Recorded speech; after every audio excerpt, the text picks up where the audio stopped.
What is up, everyone? Welcome to another edition of Live Locks presented by Scores and Odds. If you haven't checked it out already, just making bad life choices, going over to scoresandodds.com where you got picks from me, and all the greats. Plus, you get access to our nice little prop shopping tool where you can see exactly what we have projected for each individual prop, plus where the best lines are at. Most importantly, you get access to Grant's Action Lounge. What is Grant's Action Lounge? It's my Discord where I'm throwing in all my picks each and every day so you can get them in before the lines end up moving. Absolutely crushed it yesterday, which took pretty much till the last 2 days of the month to get into a profit, but still came down, made about 3.5 G's yesterday, 3.7 G's overall. Last 3 months, absolutely have crushed it, up 30K, so 10K a month. Can't really complain to that if you've been tailing my bets exactly. And you're also up 10K a month. That's it. Let's get right into it. It's going to be a short show today. We got Thursday Night Football, and we have one basketball game. So we'll just go ahead and start off with basketball. Spencer Dinwiddie, under 2.5 three-pointers made, minus 130 over at FanDuel. I'm sure that line has moved a little bit, but you can probably still get it over at PointsBet. Minus 120 over at PointsBet. That's the only place. No, it's minus 128 over at FanDuel. So you can still get that line decently. He's only hit this in 3 out of the last 8 games. One of those games he happened to go 3 for 3 from the field. So this line just a little bit too high here, even at minus 130 odds. Luka over 2.5 three-pointers made, plus 100 over at DK. Luka has been pretty solid, in good form recently. Hit this in 5 out of the last 8, I want to say. Hit this over. Getting this at plus 100 odds. Had 6+ in 7 out of the last 8 games. Shot attempts, that is, not three-pointers made. So I'm rolling with it. Dinwiddie under 16.5 points, minus 115 over at FanDuel. Let's see what the current line is for that. But Dinwiddie's hit the under on this in 6 out of the last 7 games, 7 out of the last 8. I can't remember which. He has not been hitting it at all. We haven't projected for 15.6. Potential chance of a blowout. Wow, line's moved. Actually, the line hasn't moved. I just couldn't get it at minus 105 over at MGM because they won't let me throw down anything. Neither will DK. So I took it minus 115. So I like it up to minus 115 at least. Rolling with the under. Next up, let's get to some football. Ramondre Stevenson over 35.5 receiving yards, minus 115 over at Betfred.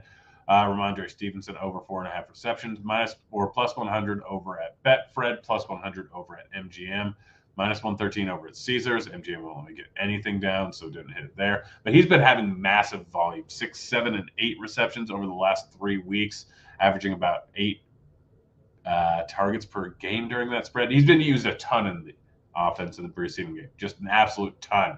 So just getting jump off after jump off, going up against the Bills. Bills are one of the better defenses in the entire league versus the pass, so he should end up getting decent volume.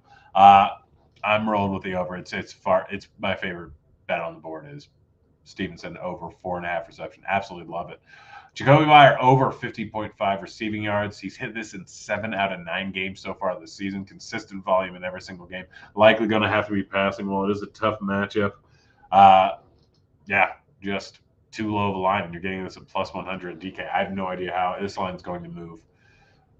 My guess is a decent amount before game time. Myers, what? Sitting at 45.5 now? What did I miss? Oh, nope. I'm going to hit this again. Don't really understand this one, but I'm going to hit it over at Caesars. Plus 106 odds. Hit it over at Caesars. Plus 106 at, what was that? 48.5. Yeah. I don't know why it's moving, but I like the over still. What's it? Weather? I don't know why this would move. There's absolutely no reason. I'm going to throw some more money down. Let's see what Pinnacle has it at. See if that's drawing anything. Yeah, Pinnacle likes the under now. I don't know why. I still like the over. Hunter Henry under 2.5 receptions, minus 120 over at FanDuel. Too high of a line here. He's had some 4-catch games recently. Overall, the volume is not fantastic for him. Taking the under. Last one, Gabriel Davis over 3.5 receptions, plus 133 over at Caesars. He has 4, 5, and 6 receptions over the last 3 weeks with 7, 6, and 10 targets, I believe. Getting this at plus 133. I have no idea why. It's just way too low of a line here. Rolling with the over. Plus 133 odds is just fantastic. Go. Hit it. Let's see if anything's popping in Parlay IQ here. Nothing too big. Let's see, Bogdanovich over 2.5 assists. Let's go and check what that's at.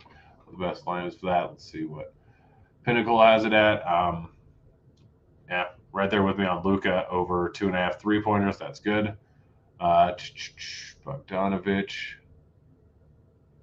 Yeah, I mean, plus 110 is not terrible odds on that. I'm probably going to stay away, but if you want to, you just throw them into the slip here. Boom, boom, boom. And then you can place the bets on FanDuel. Just click that button, click your state, boom, you're good to go. That's it. Again, short show today. Sorry, there's not much going on. If you guys have any questions in the future, let's go ahead and send them to me on Twitter or whatever. You can find me. Or just throw them in the comment section. But, yep, that's it. That's the show. We're out of here.